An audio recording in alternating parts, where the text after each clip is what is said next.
Hi friends, ಎಲ್ಲರಿಗೂ ನಮಸ್ಕಾರ. KR ಚಾನಲ್ಗೆ ಸ್ವಾಗತ. ನಾನು ನಿಮ್ಮ ರೂಪ.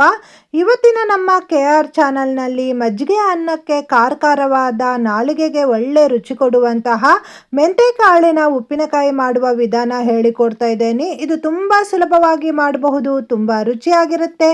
6 ತಿಂಗಳು ಇಟ್ಕೊಂಡು ತಿನ್ನಬಹುದು. ಹಾಗಾದರೆ ಬನ್ನಿ ಈ ಉಪ್ಪಿನಕಾಯಿ ಮಾಡುವ ವಿಧಾನ, ಬೇಕಾಗುವ ಪದಾರ್ಥಗಳು ನೋಡೋಣ.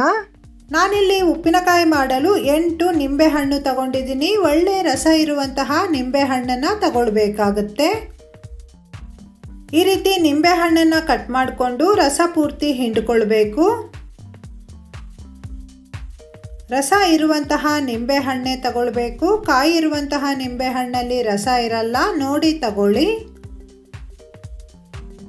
ಈ ರೀತಿ ನಿಂಬೆಹಣ್ಣಿನ ರಸದಲ್ಲಿ ಉಪ್ಪಿನಕಾಯಿ ಮಾಡೋದ್ರಿಂದ ಉಪ್ಪಿನಕಾಯಿ ಬೇಗ ಕೆಡಲ್ಲ.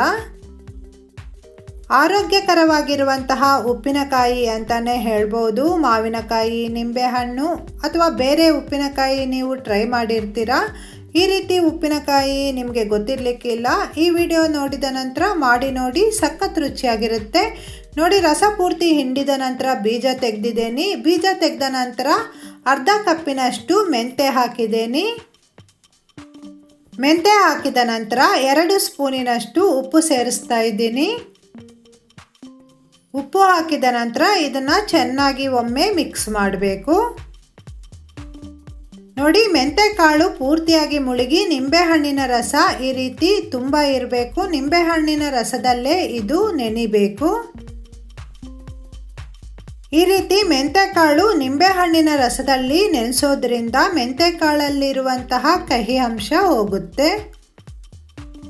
ಇದನ್ನು 4 ದಿನಗಳ ಕಾಲ ನೆನೆಯೋಕ್ಕೆ ಬಿಡಬೇಕು. ದಿನ ಒಮ್ಮೆ ಇದನ್ನು ಮಿಕ್ಸ್ ಮಾಡಿ ಇಡಬೇಕು. ನೋಡಿ, ರಸ ತೆಗೆದಿಟ್ಟಿರುವಂತಹ ನಿಂಬೆಹಣ್ಣಿನ ಸಿಪ್ಪೆ ಬಿಸಾಡದೆ ಈ ರೀತಿ ಕಟ್ ಮಾಡಿ ಉಪ್ಪು ಬೆರೆಸಿ ಇದನ್ನು 2 ದಿವಸ ಹಾಗೆ ಇಟ್ಟು ಇದರಲ್ಲಿ ತೊಕ್ಕು ಅಥವಾ ಉಪ್ಪಿನಕಾಯಿ ಮಾಡಿಕೊಳ್ಳಬಹುದು. ನಿಂಬೆಹಣ್ಣಿನ ಸಿಪ್ಪೆಯಲ್ಲಿ ತುಂಬ ಔಷಧಿ ಗುಣಗಳಿರುತ್ತೆ. ಇದನ್ನು ಬಿಸಾಡೋಕ್ಕೆ ಹೋಗಬೇಡಿ. ಇದರಲ್ಲಿ ಅಡುಗೆ ಮಾಡೋಕ್ಕೆ ನಿಮಗೆ ಇಷ್ಟ ಇಲ್ಲ ಅಂದರೆ ಈ ರೀತಿ ಉಪ್ಪಾಕಿಟ್ಟಿರುವಂತಹ ನಿಂಬೆಹಣ್ಣಿನ ಸಿಪ್ಪೆ 3 ದಿವಸದಲ್ಲಿ ಮೆತ್ತಗಾಗುತ್ತೆ. ಇದರಲ್ಲಿ ನೀವು ತಾಮ್ರ ಮತ್ತು ಹಿತ್ತಾಳಿ ಪಾತ್ರೆನ ತೊಳಿಬಹುದು. ನೋಡಿ, 4 ದಿವಸದ ನಂತರ ಮೆಂತೆ ಪೂರ್ತಿಯಾಗಿ ನೆನೆದಿದೆ. ಈ ರೀತಿ ಮೆಂತೆ ಉಬ್ಬಿಕೊಂಡು ಬರಬೇಕು. ಹಾಗೆ ನಿಂಬೆಹಣ್ಣಿನ ರಸ ಸ್ವಲ್ಪ ಹೀರ್ಕೊಂಡಿರುತ್ತೆ. ನೋಡಿ, ಇದು ಮೆತ್ತಗಾಗಿದೆ. ಇದಕ್ಕೆ ನಾನು 2 ಟೇಬಲ್ ಸ್ಪೂನಿನಷ್ಟು ಖಾರದ ಪುಡಿ ಹಾಕ್ತಾ ಇದ್ದೀನಿ.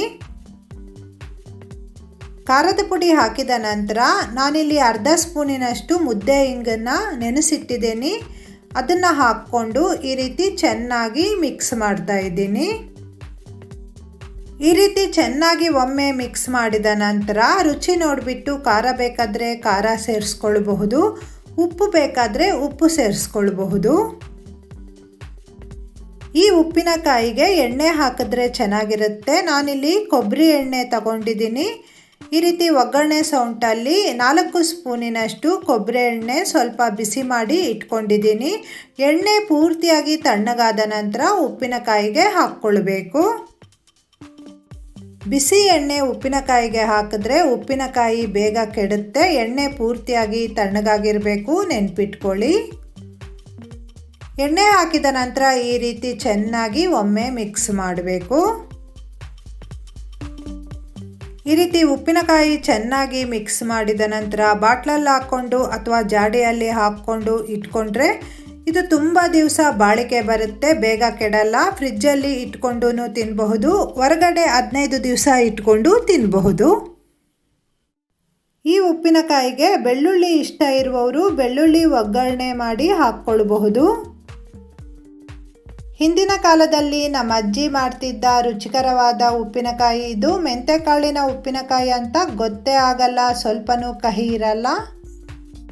ಮೊಸರನ್ನದ ಜೊತೆನೂ ತಿನ್ನಬಹುದು ಅಥವಾ ಅನ್ನಕ್ಕೆ ಕಲಿಸ್ಕೊಂಡು ತಿನ್ನಬಹುದು. ದೋಸೆ ಜೊತೆ ನಂಜಿಕೊಂಡು ತಿಂತಾ ಇದ್ರೆ ವಾವ್, ಸೂಪರ್ ಆಗಿರುತ್ತೆ. ಹಾಗಾದರೆ ಇನ್ನೇಕೆ ತಡ ಮಾಡ್ತೀರಾ? ನೀವು ಟ್ರೈ ಮಾಡಿ ನೋಡಿ, ಹೇಗಾಗಿದೆ ಅಂತ ನನಗೆ ಕಮೆಂಟ್ ಮೂಲಕ ತಿಳಿಸಿ. ವಿಡಿಯೋ ಇಷ್ಟವಾದರೆ ಲೈಕ್ ಮಾಡಿ ಮತ್ತು ಶೇರ್ ಮಾಡಿ. ಇದೇ ರೀತಿ ಒಳ್ಳೆಯ ರೆಸಿಪೀಸಿಗಾಗಿ KR ಚಾನಲ್ಗೆ ವಿಸಿಟ್ ಕೊಡಿ, ವಿಡಿಯೋಸ್ ಎಲ್ಲ ನೋಡಿ. ಈ ವಿಡಿಯೋ ನೋಡಿರುವಂತಹ ನಿಮಗೆಲ್ಲರಿಗೂ ಧನ್ಯವಾದಗಳು. ಇನ್ನೊಂದು ಒಳ್ಳೆಯ ರೆಸಿಪಿಯೊಂದಿಗೆ ನಿಮ್ಮನ್ನು ಭೇಟಿ ಆಗ್ತೀನಿ. Bye friends.